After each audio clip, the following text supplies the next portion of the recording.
Shalom, selamat pagi bagi kita semua. Salam sejahtera dan salam sehat senantiasa. Puji Tuhan, hari ini kita kembali bertemu di channel YouTube Prahelia Pane. Apa kabar saudara yang kasih Tuhan? Saya percaya kita senantiasa dalam perlindungan Tuhan setiap saat, karena memang Dia kita jadikan Tuhan di dalam kehidupan kita. Baik, saudara yang kasih Tuhan, kita kembali bertemu di channel ini dengan tujuan untuk bersama-sama belajar firman Tuhan, membaca, mendengar, dan belajar untuk mengaplikasikan firman Tuhan. Hari ini saya mau mengangkat berbicara tentang persahabatan. Itu temanya bersahabat dengan Allah. Bisakah manusia bersahabat dengan Allah? Ini sesuatu yang luar biasa, saudaraku. Pasti bisa, pasti bisa, karena firman Tuhan sendiri juga mengatakan hal seperti itu.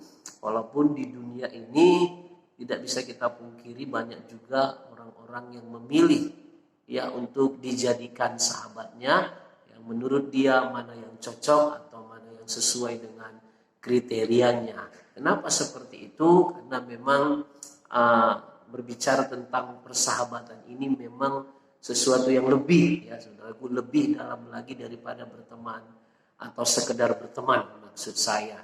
Nah, saya memulainya dari firman Tuhan yang mau saya sharekan di pagi hari ini, yaitu saya ambil dalam kitab Amsal 17 ayat yang ke-17, di mana ayat ini dikatakan seperti ini, bahwa seorang sahabat menaruh kasih setiap waktu dan menjadi seorang saudara dalam kesesakan.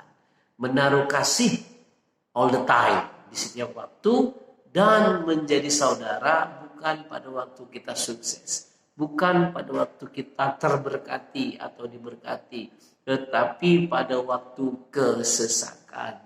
Ini sesuatu yang luar biasa, karena memang banyak orang mau dekat kepada kita itu karena ada maunya, ada yang mau diambil dari diri kita.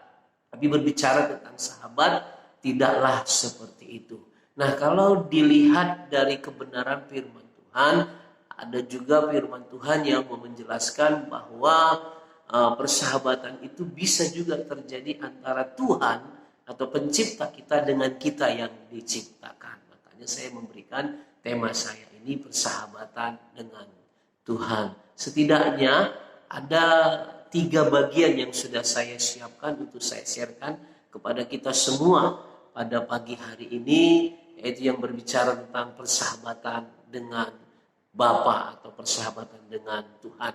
Yaitu saya melihatnya yang pertama dari kitab Yakobus yang kedua, kitab Yakobus yang kedua. Kita sambil membuka firman Tuhan. Kitab Yakobus yang kedua di ayat yang ke-23 sampai 22 sampai 23. Di sini saya bacakan bagi kita semua. Di sini dikatakan, kamu lihat bahwa iman bekerja sama dengan perbuatan, dan oleh perbuatan itu iman menjadi sempurna. Dengan jalan demikian genaplah nas yang mengatakan, lalu percayalah Abraham kepada Allah, maka Allah memperhitungkan hal itu kepadanya sebagai kebenaran. Karena itu Abraham disebut sahabat Allah. Yang kita juga pernah mengetahui, bukan pernah yang memang mengetahui Abraham itu bapak orang beriman. Tapi Yakobus mengatakan di sini bahwa Abraham itu dikatakan sahabat Allah. Apa kira-kira yang bisa kita jelaskan kenapa dikatakan Abraham itu sahabat Allah? Ini memang berbicara tentang janji Tuhan kepada Abraham yang akan memberikan keturunan. Itu ada di dalam Kejadian yang ke-15 di ayatnya yang ke-6. Waktu itu Allah menjanjikan kepada Abraham bahwa dia akan memiliki keturunan di usianya yang sudah tua. Dan respon dari Abraham itu luar biasa. Dia percaya. Jadi poin yang pertama untuk menjadi sahabat Tuhan itu yaitu percaya. Percaya saja. Dengan secara logis sepertinya tidak mungkin di usia tua seperti Abraham tapi dia memberanikan hidupnya, memberanikan dirinya untuk yang namanya percaya. Percaya dengan apa yang dikatakan Tuhan. Ya, saya punya ketua atau punya atasan, saya percaya dengan apa yang dia bilang, seperti itu. Karena dia atasan saya, apalagi dengan Bapa kita di surga yang menciptakan kita, yang menyelamatkan kita. Kita percaya apa yang dikatakan oleh firman-Nya, karena itu akan diperhitungkan.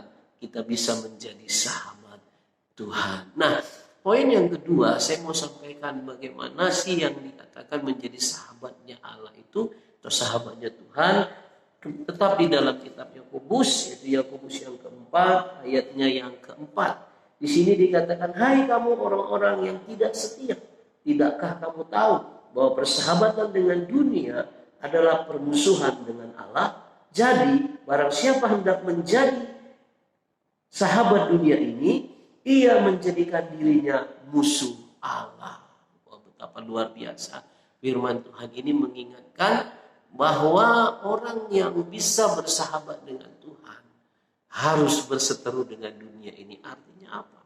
Maka artinya kita harus pergi dari dunia ini. Saya percaya bukan itu dimaksud dari penulis kitab ini. Tapi kalau kita mengkaitkan memang dalam kitab dalam kitab Yohanes ya, di situ dikatakan bahwa keinginan dunia ini dikatakan ada 3 bagian, yaitu keinginan mata, keinginan daging, dan keangkuhan hidup. Ini memang semuanya berbicara tentang hal-hal yang sifatnya kedagingan.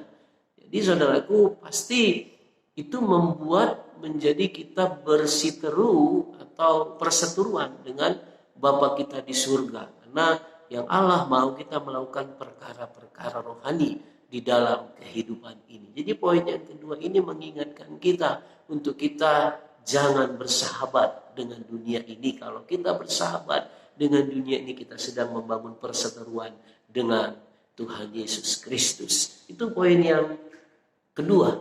Yang ketiga dikatakan di dalam kitab Yohanes yang ke-15, di situ firman Tuhan mengatakan, kamu adalah sahabatku. Ya, itu kata Yesus sendiri kepada para murid, dan tentunya perkataan itu juga ditujukan kepada kita. Jikalau kamu mau melakukan perintahku, atau jikalau kamu melakukan perintahku. Jadi Yesus mengatakannya bahwa kita bisa menjadi sahabatnya jikalau kita mau atau kita melakukan perintahnya. Kita memang harus melakukan perintah Tuhan di dalam kehidupan ini kalau memang kita mau dikasihi atau berkenan di hadapan Tuhan. Dan bukan sekedar itu saja, maka kita akan juga dijadikan sahabatnya Allah. Bapak Ibu yang dikasihi Tuhan, dengan sharing ini biarlah kita diingatkan bahwa dalam kehidupan kita ini kita banyak memiliki sahabat, ya, terutama juga kita bersahabat dengan Bapa kita di surga. Kalau dihubungkan dengan ucapan bahagia, hidup kita harus membawa damai, karena dikatakan orang yang membawa damai itulah yang disebut anak-anak Allah. Tapi konteks pada saat ini kita berbicara tentang sahabat Allah. Jadi saling mendukung ayat ini satu dengan yang lain, sehingga kehidupan kita berkenan dan menyukakan hati Tuhan Yesus Kristus.